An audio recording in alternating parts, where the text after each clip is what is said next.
Hello friends, welcome to our channel. Today we're going to take a look at another horrible case with you. The case of Lisa Valdez. Lisa Valdez was born on September 6, 1961 in San Francisco, California. She had a brother and a loving mother, although their father was not involved in their lives. Despite this, Lisa was exceptionally close to her mother, and they almost never argued. Everyone who knew them was always impressed by how perfect their relationship seemed. In her teenage years, Lisa took up dancing, and it became one of her greatest passions. She also had a keen interest in modern technology, getting into the IT field when it was still in its infancy. For instance, she started using email when most of her friends hadn't even heard of it. This interest in technology shaped her future career. After college, Lisa got a job as a software analyst in San Francisco. Later, her mother used her savings to purchase Lisa an apartment in a prestigious neighborhood. It was a small studio, but the building was situated on a hill, offering a beautiful view of the city. Lisa lived in this apartment alone, advancing in her career and spending as much time as possible with her family. She also continued dancing, attending weekly dance practice sessions with her best friend. On May 16, 1998, when Lisa was 36, she invited her mother and some family friends over for the evening. After the guests left, her mother helped with the dishes and headed home. Before she left, Lisa promised to call her the next day, but she never called.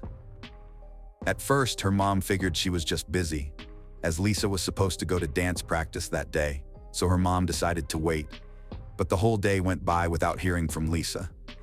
The next day, she tried calling Lisa herself, but there was no answer. The mother kept trying to reach her daughter, but Lisa never picked up. On the fourth day, which was a Monday, Lisa's colleagues contacted her mother and informed her that Lisa had not reported to work and was not answering their phone calls. This was highly unusual, as Lisa was a responsible employee who had never missed work without notice. Concerned, her mother decided to go to Lisa's apartment complex to check on her. However, upon arrival, she noticed police tape surrounding the building and a significant police presence. When she inquired about the situation, the police explained that just a few hours earlier, residents had reported a strange odor coming from one of the apartments. The manager had gone to investigate and found the door unlocked, immediately discovering a body on the floor, prompting the call to the police. The officers quickly identified the deceased as Lisa. She was partially undressed, and her body showed clear signs of trauma, indicating it was a murder. Based on the state of decomposition, they estimated she had been dead for several days. The police also suspected she had been assaulted, as her underwear was found next to the body. The room was covered in blood stains, both on the floor and on the bed.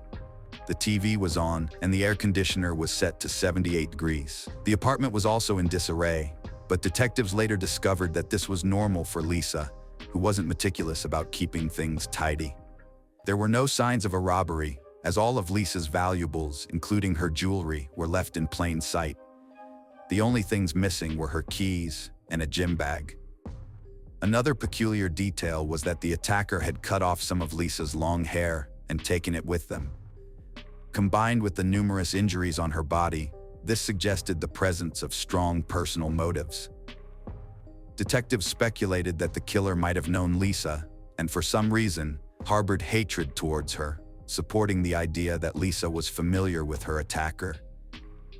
This was further supported by the lack of signs of forced entry, and the fact that Lisa's apartment complex was fenced and required either a key or access granted by a resident. The police started interviewing residents of the complex, hoping someone had seen the attacker, and they quickly found their first lead. One of Lisa's neighbors mentioned that 2 days earlier, after returning from vacation, he noticed part of the metal frame of his front door was bent, and there was a faint blood stain on the door. He reported it to the manager, but they decided not to involve the police, since it was clear no one had broken into his apartment. Detectives were almost certain the same person who killed Lisa was responsible for this incident, but the motives behind the actions were unclear. Perhaps the killer tried to break into the neighbor's apartment and was caught by Lisa, leading to her murder. According to another theory, the attempt to break into the neighbor's apartment might have occurred after Lisa's murder, which seemed odd. Detectives also talked to the housekeeper who cleaned Lisa's apartment every week. 2 days before they found Lisa's body, the housekeeper used her key to enter the complex and tried to open Lisa's door, but it was blocked from the inside. She peeked through the crack and saw a partially undressed woman on the floor and heard a man's voice. Assuming she was interrupting something private, she left right away. The police believed Lisa was already dead by then, and the man's voice belonged to her killer who was still in the apartment. The housekeeper mentioned seeing a black bag with a zipper near the body, but she was unsure as she only glanced at it briefly. Additionally, there was an untouched envelope with cash taped to the inside of Lisa's apartment door. This money was intended for the housekeeper, as Lisa would leave it the day before her scheduled visit since she wouldn't be home. The presence of the untouched envelope suggests that Lisa was likely attacked after her mother's departure, between midnight and early morning, as this was when she would have left the money. This theory was soon confirmed by the neighbors living on the floor below, who reported hearing noises from above that night. They described hearing thumping sounds followed by the sound of someone coming down the stairs, though they did not see who it was. While medical experts examined Lisa's body, detectives continued searching her apartment for clues. They soon noticed something unusual. The toilet seat was up, which was unusual for a woman living alone. Forensic experts examined the toilet seat and found a partial fingerprint that did not belong to Lisa. The police collected fingerprints from all of Lisa's acquaintances and relatives who might have been in her apartment, but none matched this. This led detectives to believe the fingerprint might belong to the killer. The medical experts soon finished their report, giving a new lead. Lisa's body had over 20 stab wounds, but because of the decomposition, they couldn't tell if she had been sexually assaulted. However, they found defensive wounds on her body, indicating that Lisa tried to fight off her attacker. The experts also found skin particles under her nails, likely from the killer, and sent them to the lab for analysis. Meanwhile, forensic experts examined evidence from the apartment and found a crucial clue. One of the pillowcases had numerous blood stains, but analysis revealed that not all the blood belonged to Lisa. Some stains were different, so the pillowcase was sent to the lab for further examination. Investigators theorized that the killer might have accidentally injured himself while stabbing Lisa, which was common in such cases since a knife can easily slip. This theory was supported by another finding inside the toilet. They discovered 2 bandages from a first aid kit, which the killer might have used to stop his bleeding. He also could have left his fingerprints on the toilet seat while throwing away the bandages. DNA analysis showed that the blood on the pillowcase belonged to an unknown man not in the FBI database. The skin particles from under Lisa's nails also matched this man, as did the blood stain on her knee. Although there were no matches in the DNA database, detectives now had the killer's DNA profile. They began comparing it with samples from suspects in their system who had committed crimes in Lisa's area, and also started looking closely at her acquaintances. Lisa's mother revealed that Lisa had been dating a man named Albert Kiddo, and they were supposed to go on a date the day after the murder. However, Kiddo had canceled it just a few days prior. Detectives brought Kiddo in for questioning and immediately noticed a large cut on his hand. They suspected that the killer might have injured his hand while stabbing Lisa, and this is common in such attacks. This immediately made Kiddo a suspect, but he denied any involvement in the murder. The detectives took his fingerprints and DNA samples and sent them to the lab for comparison. To their surprise, none of it matched the blood on the pillowcase and the skin particles from under Lisa's nails, clearly belonging to someone else. Investigators continued searching for other possible suspects and decided to listen to the messages on Lisa's answering machine left in the days leading up to the murder. They compiled a list of 40 callers, but one strange message stood out to them. Just a few hours before the murder, while Lisa still had guests at her home, a man called her, but she didn't pick up, so he left a rather unusual message. You know how it goes. Hey Lisa, are you home? The police played this message for Lisa's friend, who immediately recognized the voice as belonging to a colleague of Lisa's named Albert Robinson. He had repeatedly expressed romantic feelings for Lisa, but she wasn't interested in a relationship with him. They continued to interact at work and in the company of mutual acquaintances, and Lisa considered him a friend. Several days after the murder, during the victim's family's memorial service, something else happened.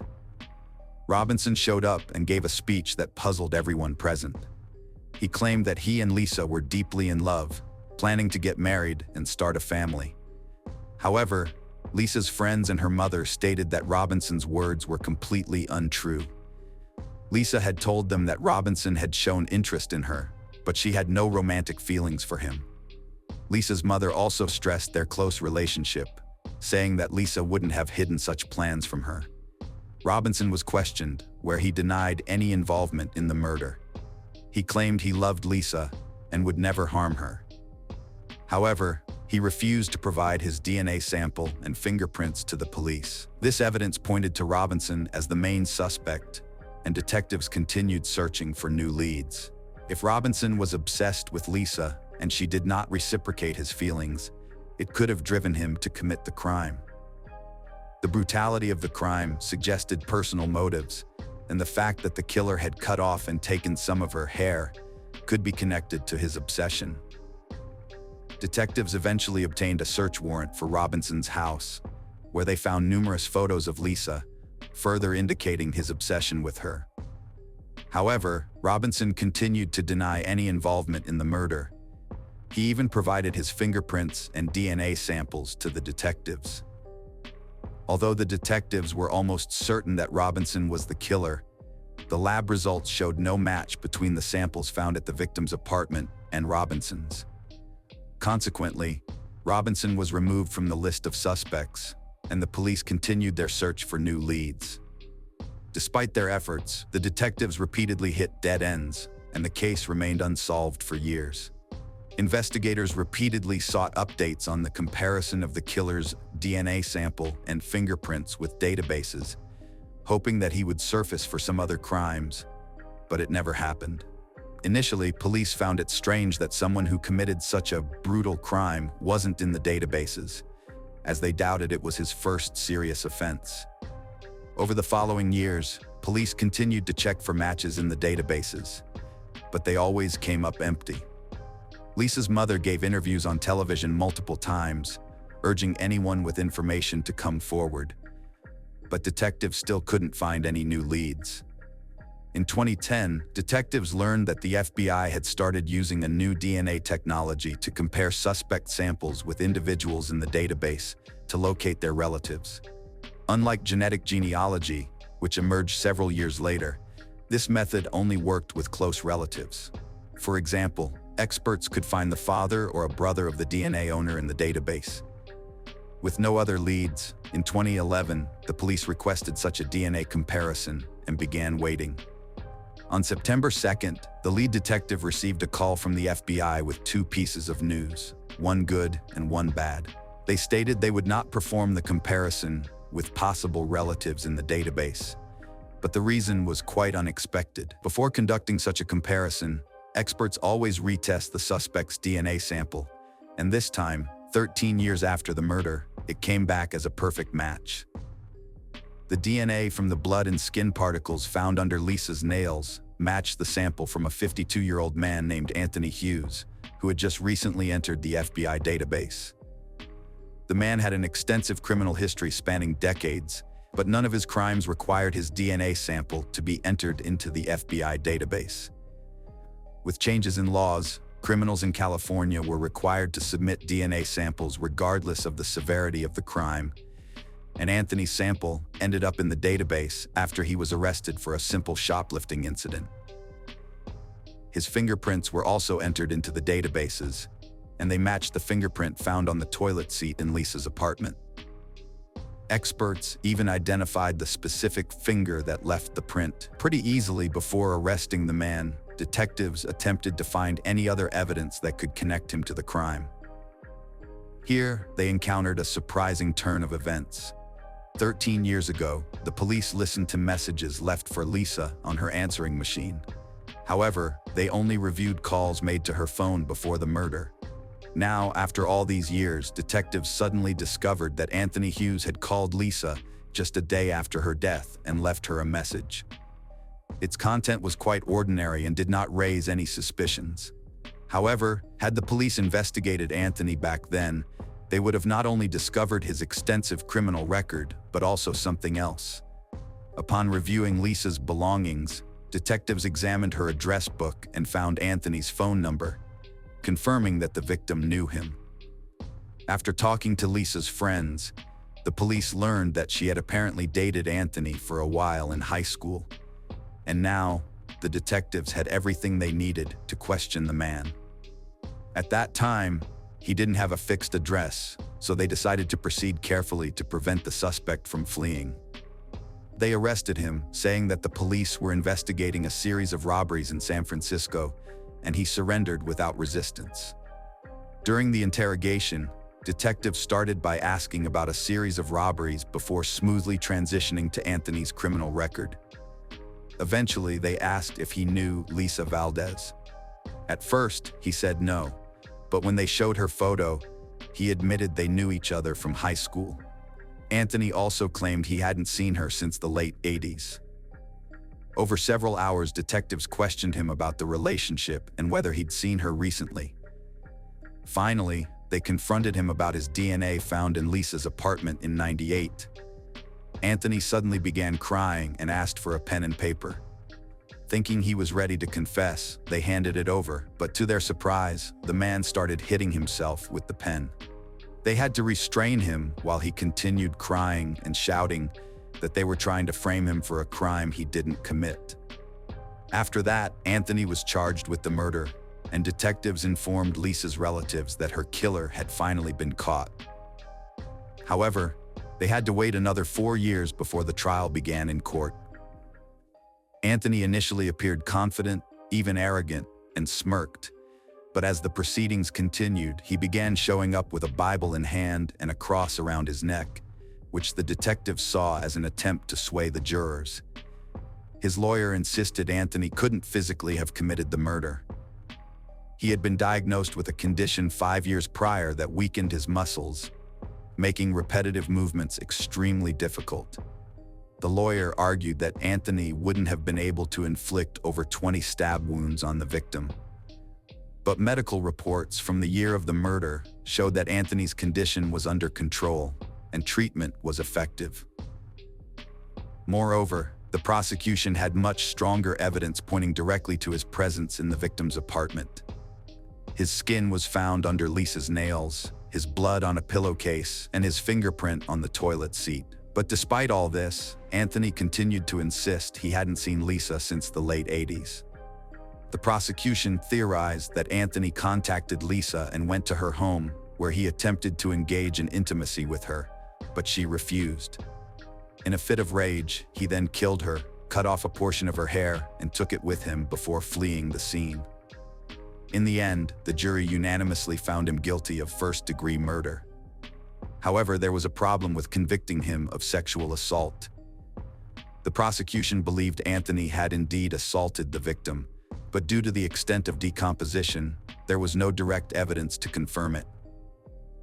The situation was further complicated when, before sentencing, Anthony challenged the assault charges, arguing that the 13-year delay in bringing charges violated his constitutional rights. As a result, the primary charges were reduced from first-degree murder to second-degree murder, resulting in a less severe punishment. Anthony eventually received a life sentence, with the possibility of parole after just 16 years in 2031, when he would be 72. Since then, Anthony has been serving his sentence in prison and continues to maintain his innocence. Lisa's relatives hope that his parole request will be denied, which is quite likely. As often, a refusal to admit guilt is seen by the parole board as a lack of remorse. meaning the offender doesn't deserve to be released. In today's deep dive, we peel back the layers of one of the UK's most calculated serial killers, a man who sought fame through the fear he instilled. We'll uncover the story of how he executed his plan with chilling precision and overshadowed a bustling city's celebratory spirit by a series of gruesome crimes. To understand the mind behind the moniker the Gay Slayer, we must delve into the past of Colin Ireland. Born in 1954 in Dartford, Kent, Ireland's early life was marked by turbulence, upheaval, and poverty. His childhood, spent in an unsettled home, was the first chapter in a life marked by discontent and detachment. Raised by a single mother, Ireland's formative years were a carousel of different men entering and leaving his life. This instability laid the groundwork for a personality that craved control, a trait that would later manifest in the most sinister ways. His parents were unmarried 17-year-olds. His father left soon after his birth, and Ireland didn't know his identity. Due to his mother's money problems, they had to move a number of times. In spite of all the hardships, Ireland had a close relationship with his mother and remembered her as affectionate and benevolent. Ireland said that as a child, he was a thin, lanky little runt, always getting the worst of it from schoolyard bullies. This made Ireland frequently miss school. As a result, he didn't get a proper education and became sad and withdrawn, choosing his few friends among the most unthreatening kids. As a teenager, Ireland found himself entangled with the law. His crimes, though initially petty, hinted at a deeper struggle within, a struggle for identity and a desperate need to assert his significance in a world where he felt invisible. Constantly in trouble of his own making, Ireland was sent to borstalls and prisons for theft, robbery, blackmail, and burglary. He ran away to London at 16 and hung out in an amusement arcade with a bad reputation where young boys were targeted by pedophiles. Ireland was approached by some of them.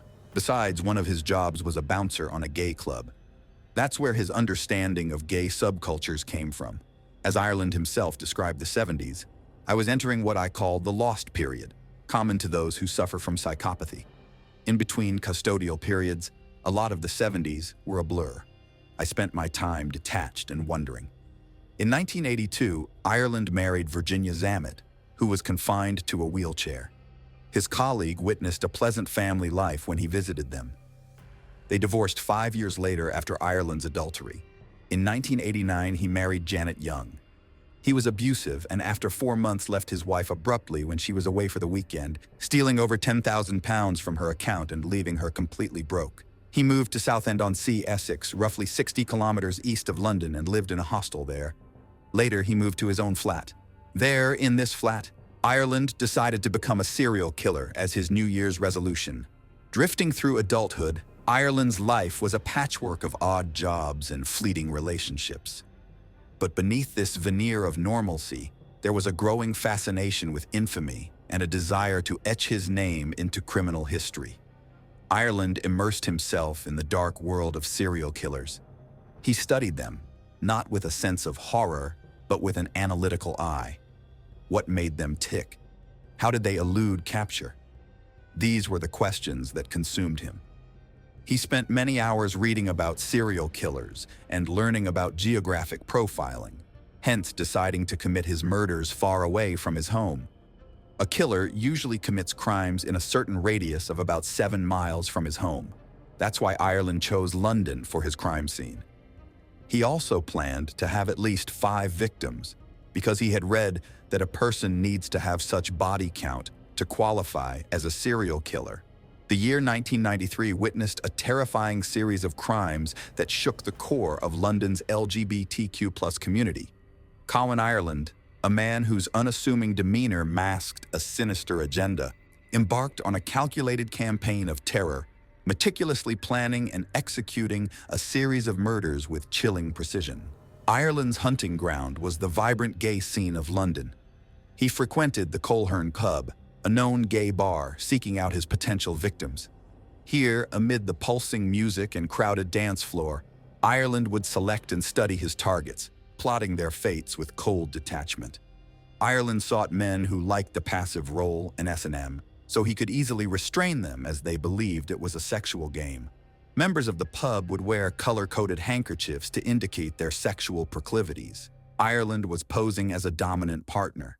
His first victim, Peter Walker, was a 45-year-old choreographer. Ireland met Walker at the Coleherne, and what started as a night of perceived intimacy quickly turned into a nightmare. Walker's body was discovered in his apartment, revealing the horror of Ireland's actions. Bound, gagged, and suffocated by a plastic bag placed over his head, Walker's death was just the beginning of Ireland's gruesome spree. Ireland placed 2 teddy bears in a sexual position on Walker's body and burned some of his pubic hair so he could smell it. While searching the flat, he discovered that Walker was HIV positive.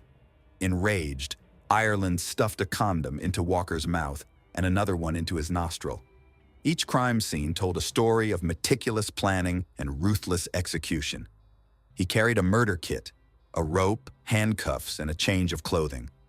Ireland left little evidence behind, confounding the police and instilling a growing sense of fear within the community. He was methodical, ensuring each scene was thoroughly cleaned, removing any traces that could lead back to him. He also stayed in the flat till morning to avoid suspicion from leaving in the middle of the night. To describe the nights after his murders, Ireland said, "I think that affected me mentally to quite a degree, sitting with his body for 5 to 6 hours, watching him gradually get blotches, go cold. It wasn't something that I could cope with, to be honest." Ireland disposed of all the things he touched by throwing them out of a train window on his way back to Southend. When the police discovered the body, they assumed it was the result of a sexual game gone wrong. 2 months later, Ireland returned to the pub where he met 37-year-old librarian Christopher Dunn, who invited Ireland to his flat. Ireland tied, handcuffed, then beat and tortured his helpless victim before suffocating him by stuffing pieces of cloth into his mouth. After murdering him, Ireland used Dunn's PIN and bank card to withdraw $200 from his account. The police assumed it was an accident as a result of a sex game and didn't link his death to Walker's. Ireland was getting more and more confident as his New Year's resolution was coming together. Ireland met 35-year-old businessman Perry Bradley III at the Coleherne pub. He was the son of Texas Democratic Party fundraiser Perry Bradley Jr. In his Kensington flat, Bradley refused to be tied, but Ireland told him that he couldn't perform sexually without it. Bradley reluctantly agreed, and then Ireland told him that he was a thief and he just wanted his money and PIN. After Bradley gave Ireland his PIN, Ireland told him that he should try to fall asleep as he wouldn't leave his flat till morning. Bradley did fall asleep, and Ireland realized that Bradley could identify him and strangled him.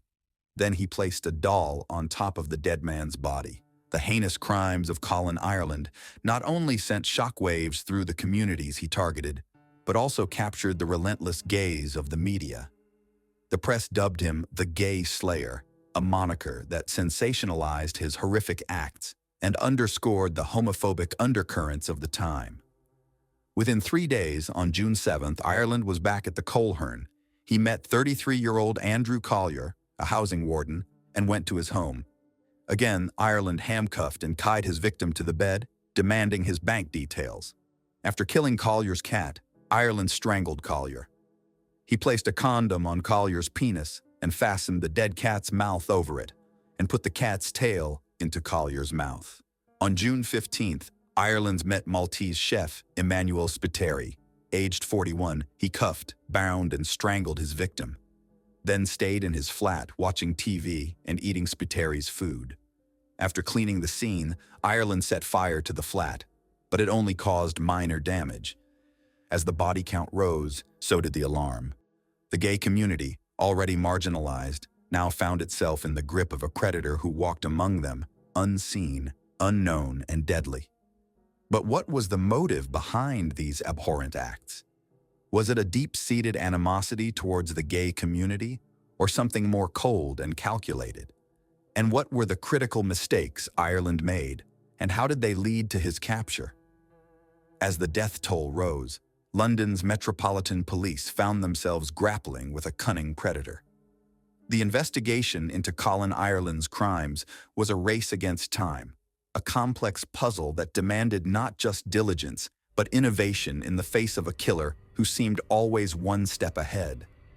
Initially, the investigation faced significant challenges. Ireland's careful planning and meticulous cleanup at each crime scene left frustratingly few clues. The killer's methodical approach in disguising his identity and movements compounded the difficulty, turning the investigation into a labyrinthine task.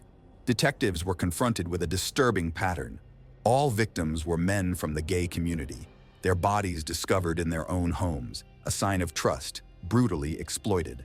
This realization led to a focused investigation in London's gay scene, particularly around the Coleherne pub where Ireland hunted for his victims. The breakthrough came from meticulous police work and a stroke of luck. A forgotten fingerprint at a crime scene, a chance capture on one of London's first CCTV cameras. These were the pivotal moments that began to unravel Ireland's web of deceit. When Ireland was in Andrew Collier's flat, they heard a noise outside and came up to the window. Ireland gripped a horizontal metal bar across the window and forgot to wipe it off. The police then found these fingerprints. And finally, Ireland was captured on CCTV. Some witnesses said Spiteri left Coleherne with a man. Then police traced his route home.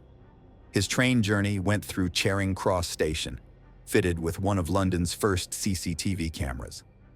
Each piece of evidence was a precious key, unlocking parts of a puzzle that Ireland thought he had so carefully hidden. But what was it that finally led to Ireland's downfall? How did the police connect the dots in a case that seemed to defy resolution? The relentless pursuit of justice in the Colin Ireland case turned a crucial corner with a single, seemingly innocuous phone call. Ireland, emboldened by his actions, made a call to the police, taunting them about his crimes. The day after Peter Walker's murder, having heard no news reports of his crime, he anonymously called the Samaritans and the Sun, telling them that he had murdered Walker and locked his dogs in another room. Later, the police received a call from Dunn's killer taunting them because they had failed to link his death to Walker's. In his next anonymous call to the police, he asked, "Are you still interested in the death of Peter Walker? Why have you stopped the investigation? Doesn't the death of a homosexual man mean anything? I will do another. I have always dreamed of doing the perfect murder." After Collier's death, Ireland called Kensington police and said that he had killed 4 men and they had to stop him. He told the police that he had read many books on serial killers and said, "If you don't stop me, it will be one a week." He told the police that he had studied the FBI manual, that is, Whoever Fights Monsters, by ex-FBI agent and serial killer specialist Robert Ressler. "I have got the book," he said. "I know how many you have to do." Ireland later said that the TV crime series, The Bill, had also given him many of his ideas and police evasion methods. Forensic psychologist Professor Michael Brooks said, "Just because you read books about serial killers doesn't mean you have any interest in becoming a serial killer yourself. But if that is your motive, then actually reading books can give you an awareness of the ways in which serial killers have acted in the past." Armed with this new evidence, the police intensified their efforts. A suspect started to take shape from the shadows. It was a breakthrough moment in the investigation, a lead that they desperately needed.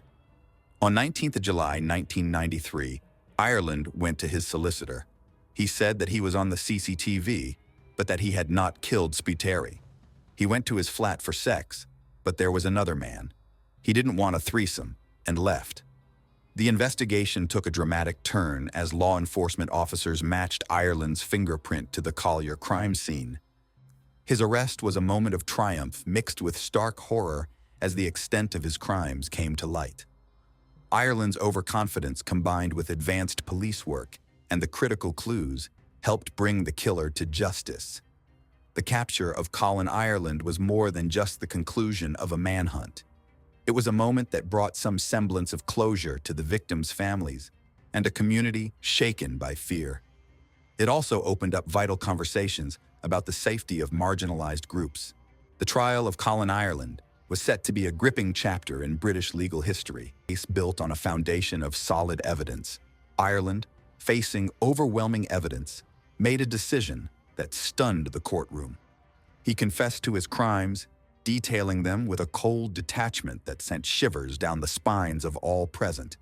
His confession was not just an admission of guilt, but a hair-raising narrative of his calculated and brutal actions. Ironically, pleading guilty to all his murders and confessing, Ireland avoided the publicity he so deeply craved. The heart of the trial, however, lay in the stories of the victims. Their lives, tragically lost, remind us of the human cost of hate and prejudice. Were these 5 murders Ireland's only crimes? Or did he kill others? Serial killers often withhold some of their murders from the police to gain a sense of control over them, even in prison. In January 1993, soon after Ireland's resolution, the police found a dead gay man in his home in Soho. They believed this might have been done by Ireland.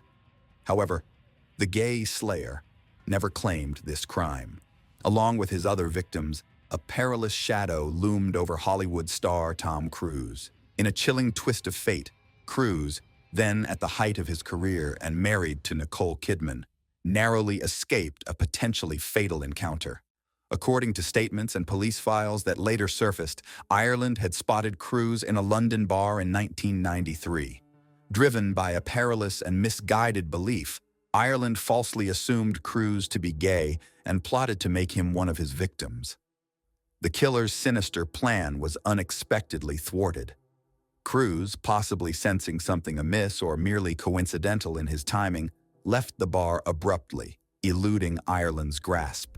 Ireland's conviction was a foregone conclusion, but the sentencing phase was a crucial moment. The judge, in a powerful address, condemned Ireland's actions, emphasizing the gravity and premeditated nature of the crimes. The judge called Ireland exceptionally frightening and dangerous. He said to him, "To take one human life is an outrage. To take 5 is carnage. In my view, it is absolutely clear you should never be released."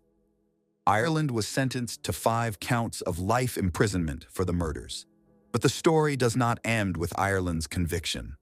There are unconfirmed rumors that Ireland strangled his cellmate, a convicted child killer, in Wakefield Prison, Yorkshire. After that, he was transferred to maximum security lodgings at Whitemoor Prison, Cambridgeshire, into a private cell of his own. His pattern of selecting victims, meticulous planning, and the psychological games played with law enforcement are now studied in criminal psychology courses worldwide.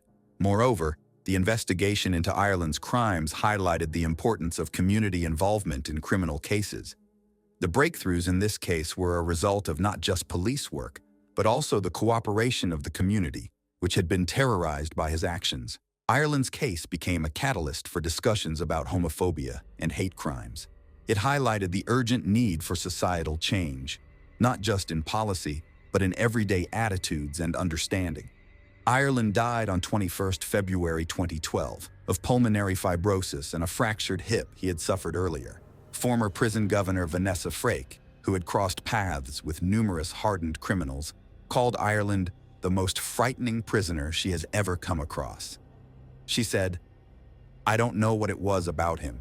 He just emanated evil." He was proud of what he did, same as many other serial killers. What drives a man to commit such calculated and brutal acts of violence? To understand Ireland's psyche, we delve into the complex labyrinth of his mind, piecing together a profile that is as disturbing as it is intriguing.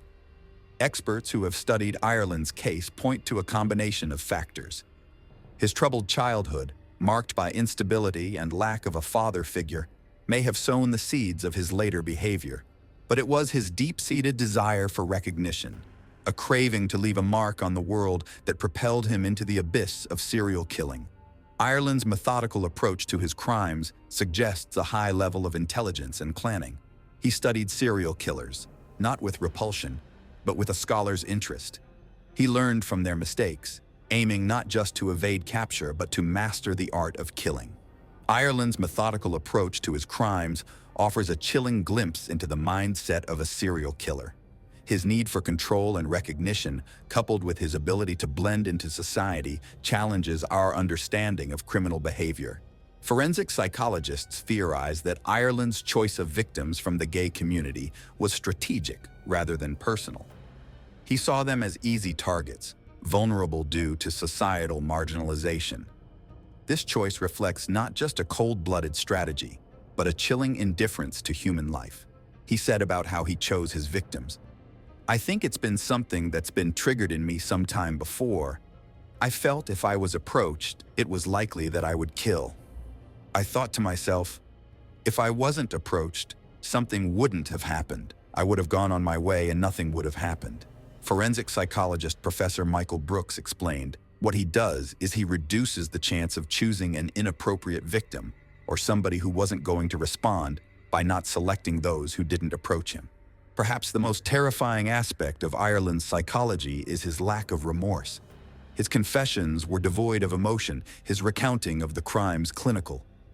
This detachment points to a possible psychopathic personality, where empathy and conscience are alarmingly absent. Detective Inspector Martin Finnegan said, "He was very factual about his acts, as if he was describing someone else's activities. Absolutely no compassion at all. I didn't detect much hatred. It was just matter of fact, like, I went down the shops and bought this, went into the flat and killed him." In most cases, the murderers who kill gay people are gay themselves, and those blatantly homophobic are often secretly gay. Was it really a plausible excuse for Ireland to give in to his secret emotions? Ireland compared the buzz of his first kill to that of losing his virginity. Maybe these hidden feelings brought this simile to his mind. Was Ireland just dishonest with himself and others, trying to hide what he really couldn't control? Ireland said he was heterosexual and didn't touch or have sex with the men he killed. However, it's difficult to imagine that at least 5 people invited him to his flat for sex, undressed, and let Ireland tie them without even a single kiss. Can a person even decide to become a serial killer as a career just for the sake of it without any ulterior motives? And choose the specifics of his crimes by pure logic? Or is it something deeper? Or was theft the real reason of Ireland's crimes, and murdering his victims was a calculated move to prevent them from identifying him later? There's inconsistency in Ireland's story about the murder of Perry Bradley. He said that he had promised Bradley to leave him alive, but then it occurred to him that Bradley could identify him. This narrative strongly contradicts with his whole intention of choosing his victims for murder to gain fame from becoming a serial killer.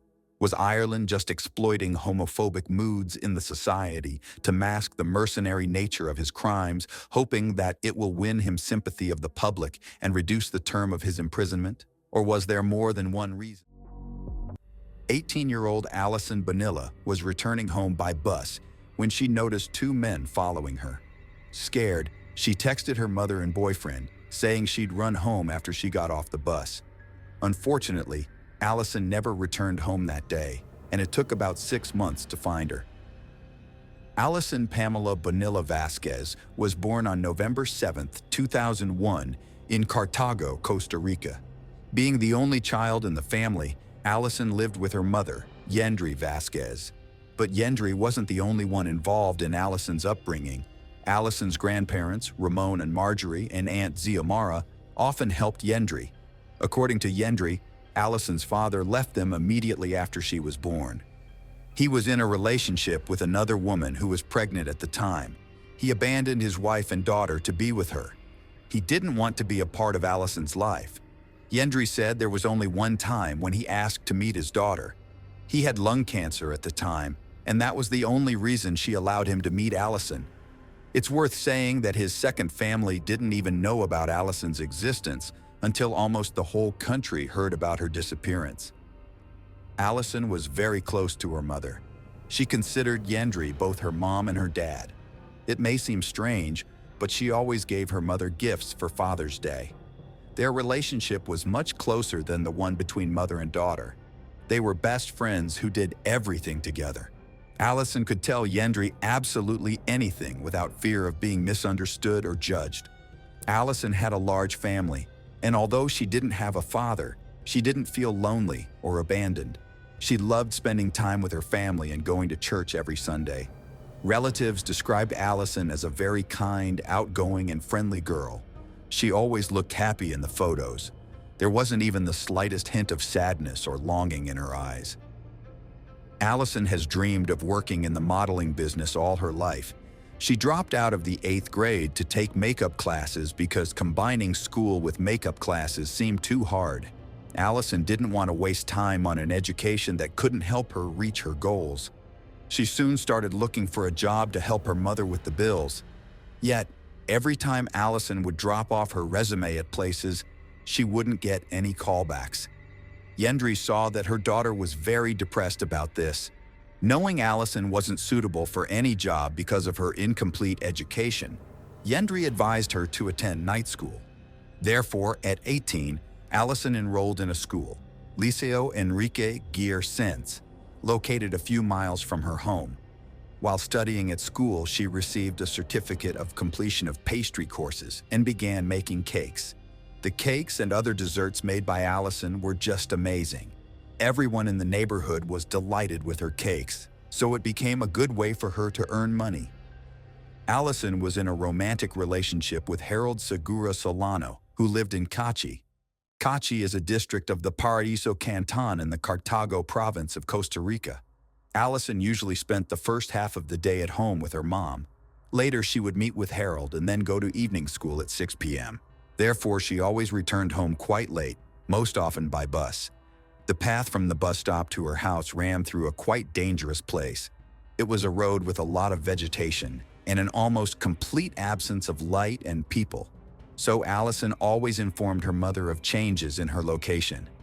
Sometimes, her mother even met her at a bus stop or the bridge halfway along the way.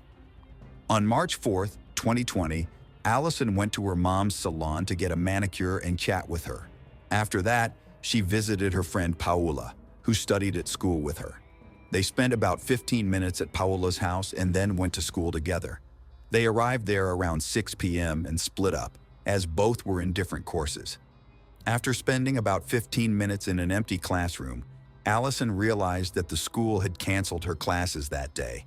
She decided the best way to continue the evening would be to visit her aunt, who lived near the school. Her aunt wasn't home, so Allison decided to spend time with her boyfriend Harold before going home. However, he wasn't home. His mother said he was at work and was supposed to return soon, inviting Allison to the house to wait for him. When Harold returned, they had a big family dinner, chatting on various topics and discussing plans. After a while, Harold excused himself, saying he would be back soon. He needed to leave urgently. At about 8:15 p.m., Allison left Harold's house without waiting for him to return. This moment was a start of a series of events that the whole country soon learned about. Harold returned home about 5 minutes later, and when he saw that Allison had left, he started texting her. He asked where she was and offered to take her home on his motorcycle. Allison immediately replied that she was already at the bus stop, so there was no need to worry. While waiting for the bus, Allison texted her friend Paula and asked if her cousin could take her home on his bike. He refused, saying his bike was a professional cycling bike unsuitable for two people. It remains unclear why she didn't ask her boyfriend for help. Perhaps she was angry with him or didn't want to bother him. As a result, Allison went home by bus. She got off the bus at about 8:43 p.m. Her home was about a mile away. Allison asked her mom to walk towards her as she had a bad feeling and was afraid. At 8:45 p.m., she texted her boyfriend and mother, saying two suspicious men were following her. They got off the bus at the same stop as her. Therefore, she decided to run home to lose them. As I have already mentioned, the road that Allison was going to run along was quite dangerous. There were almost no lights, and people rarely used it. There was only one surveillance camera there. It captured a blurry spot, which presumably was Allison. When Yendri, Allison's mom, came to the bridge half a mile from home to meet her daughter, she didn't find her. She tried to stay calm, thinking that maybe Allison had returned to the bus stop as a safety measure, but she didn't find her there either. Then she decided that Allison might not have noticed her and was already home.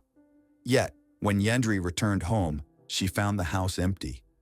Yendri started calling the family and her daughter's friends, asking if they knew where Allison might be and inviting them to join the search. About 30 minutes later, Harold woke up to a phone call from Allison's aunt, Xiomara. She told him Allison was missing. He immediately started calling her, but it was all in vain. Her phone was unreachable. 3 hours later, Allison Bonilla was reported missing after her mother contacted the police. They started a search. Fortunately, Yendri knew how her daughter was dressed. As earlier, Allison had asked to take a picture of her in this outfit. Here's the last photo of Allison. At the beginning of the investigation, the police checked every place from the bus stop to Allison's house. They also examined various locations near the city, including Lake Catchy and the hydroelectric dam of the same name. On March 5, 2020, the police found the first clue, Allison's glasses. They were in the grass a mile from her house, but Allison seemed to disappear into thin air. After another 8 days, they found Allison Bonilla's ID on a coffee plantation. It was strange since they already searched that entire area many times before. Another suspicious fact was that her ID was in a too-perfect place, easy to notice. There wasn't any dirt on it, as if someone had deliberately put it there to mislead the investigation or hide some details. 15 days after Allison went missing, Yendri received a call from Allison's father. Instead of offering his help or sympathy, he said that Allison went missing because she was too beautiful. Yendri did not expect such soulless words, so she immediately hung up. She couldn't believe what she had just heard. Some time passed, and Allison's family, police, and volunteers continued searching for her nonstop. Every Sunday, they went outside and hung posters with Allison's photo. One day, they decided to paint messages on the street with Allison's steps, from crossing to the bridge, where it's believed she got lost. They painted 7 different messages, and one of them said, "Allison, we're waiting for you." In addition, they put posters on poles next to the road so that those passing by could notice it. At the same time, the police got a crucial lead. A man came to the police station and said he knew Allison and had seen her the night she disappeared. According to him, on March 4th, at about 8:30 p.m., he left the house on his motorcycle to pick up someone. While he was driving, he saw Allison, and he also saw a 2-door wine-colored BMW pull up next to her. He said he then turned around to see what was going on. He realized who the car belonged to. It was his cousin's BMW. It had bright yellow headlights, a distinctive feature of this vehicle. That's why he was 100% sure it was his cousin's car. In addition, another man also told police that he saw the same BMW that evening near the place where Allison disappeared. It belonged to 28-year-old Nelson Sanchez Urania, known locally as Sukia, since, according to the public, he was a member of a local gang. As it turned out, Nelson knew Allison. Their families had known each other for a long time. For a while, they even lived in the same neighborhood. Allison's mom later said she only had one interaction with him. It was just a neighborly relationship rather than a friendly one. One day, Nelson offered Allison and her cousins a ride home, to which she agreed since it was daylight. She was not alone and considered him a decent person. On March 2, 2020, 2 days before Allison disappeared, Nelson sent her a Facebook message asking her to answer some questions. On the advice of her cousin, Allison agreed. Nelson then asked Allison how she felt about him. He wanted to know if Allison liked him. Allison was puzzled, as she did not understand the meaning of such a question. They weren't friends, and they hardly knew each other. When Allison asked Nelson why he was asking this, he replied, "It's because I don't think bad of you, but I just wanted to ask you if you thought bad of me." Allison replied that she didn't dislike him, assuring him everything was fine between them. Nelson thanked her and said goodbye. On March 26, 2020, detectives obtained a warrant to search the house and confiscate Nelson Sanchez Urania's car, mobile phone, and computer. His phone contained some very disturbing things. There were a lot of pictures saved on his phone showing the abuse of women. During the search of his car, the police noted the perfect cleanliness in it. As it turned out, someone cleaned the carpet and seats with polishing liquid. Yet, the front carpet of the driver's seat and the trunk carpet were missing. The police found hair and drops of blood on the trunk lid and sent it to the laboratory for analysis. After completing the visual inspection of the car, the police conducted a test with a service dog. It showed possible traces of blood on the two front seats and in the trunk of the vehicle. The luminol exam confirmed it. It's a chemical that reacts with hemoglobin in blood cells. Traces of blood, which the owner tried to destroy with cleaning products, were found in many places in the car interior. While the detectives were waiting for the results from the lab, Nelson Sanchez Urania was a free man, but he was under surveillance. They monitored his every move to ensure he did not leave the city or the country. Yendry insisted that the investigators arrest him, but the police had no grounds for this yet, so he remained at large for several months. Yendry thought someone kidnapped Allison to later ask for a monetary reward for her return. She tried to stay calm and not panic. She hoped her daughter was still alive. She left Allison's room untouched. She didn't make the bed. She didn't rearrange things. She also bought gifts for her daughter in case she returned home. "I will continue to do this because until I see anything that proves that she is dead, my daughter is alive and will return home," she told reporters. On September 2, 2020, detectives finally received results from the laboratory, confirming that the hair and blood found in Nelson Sanchez Urania's car belonged to Allison. The police arrested him on the same day. Later, Urania's ex-girlfriend told the police that he had never physically harmed her, but there was a lot of moral pressure in their relationship. He did not allow her to communicate with friends or use the internet. According to her, he only wanted an intimate relationship with her.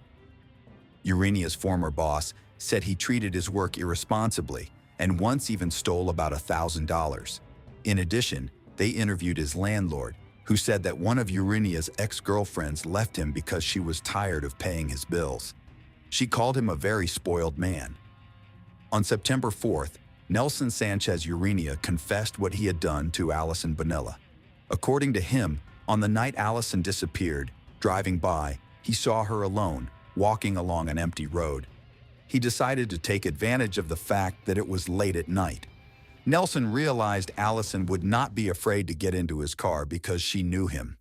He offered to give her a ride, to which she agreed and got into the car. But instead of going home, he turned the other way and took her to a coffee plantation, where he forced her to get out of the car. Nelson hit her so hard that her glasses fell off and she almost fainted. After that, he took her to a nearby abandoned house where he had intercourse with her against her will and then severely beat her. Urania then took her to the front seat of his car to tie her hands with some cloth and duct tape. Then, Urania put her in the trunk and drove to a landfill in San Geronimo Cachi. There, he threw Allison off a cliff into a pile of garbage. He explained his actions by using too many illegal substances. He said he was heavily under their influence. He also explained that he was obsessed with Allison. According to him, when he saw her that night, he knew that this was the right moment to realize his obscene fantasies. As is often the case in such stories, Nelson Sanchez Urania later retracted his confession, saying that the police had put pressure on him, but there was enough evidence against him to bring charges. The maximum sentence he faced was 35 years. Early in the morning on September 4th, the search team went to the landfill in San Geronimo to search for Allison's body, but since the area was too vast and not easily accessible, finding Allison's remains was not an easy task. In addition, 6 months have passed since her disappearance. Only 25 days after Urania's confession, the police found human bones, vertebrae, ribs, part of the pelvis, a femur, fragments of clothes that Allison was wearing on the day of her disappearance, as well as one sneaker with nails inside. The police sent all these clues for examination. Jose Francisco Herrera, the suspect's lawyer, said the evidence could have been falsified because it was found by a group of volunteer rescuers, not the judicial police.